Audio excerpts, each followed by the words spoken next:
আমি অলরেডি শাশুড়ি হয়ে গেছি।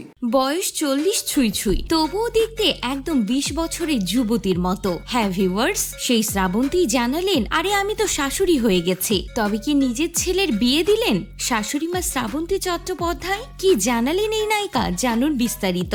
শ্রাবন্তী চট্টোপাধ্যায় অভিনয় নিয়ে কোনো রাগঢাক রাখেন না। নায়িকার চরিত্র হোক বা আইটেম গান, সব জায়গাতেই চেষ্টা করেন সেরাটা দেওয়ার। ব্যক্তিগত জীবনে নানান চড়াই উতরাই দিয়ে গেলেও শ্রাবন্তী ও তার ছেলের মধ্যে সম্পর্ক খুব মধুর। ছেলে ঝিনুককে নায়িকা সবসময় নিজের সাপোর্ট সিস্টেম হিসেবেই দেখেছেন। খুব অল্প বয়সে মা হয়েছেন, এরপর স্বামীর সঙ্গে বিচ্ছেদও ঘটেছে, তবুও থেমে থাকেননি অভিনেত্রী। সিঙ্গেল মাদার হিসেবেই ছেলেকে বড় করেছেন, সবসময় ঝিনুকের পাশে থেকেছেন, তারই ইচ্ছে স্বপ্ন পূরণের চেষ্টা করেছেন। এক সাক্ষাৎকারে শ্রাবন্তীকে প্রশ্ন করা হলো, ছেলের বিয়ে হলে কেমন শাশুড়ি হবেন? উত্তরে নায়িকা হেসে বললেন, আমি ওরকম টিপিক্যাল শাশুড়ি হব একদমই নয়। অনেক খোলা মনের মানুষ আমি। আমার ছেলে ঝিনুক কিন্তু একদম মামাস বয় নয়, আমার ছেলে তো।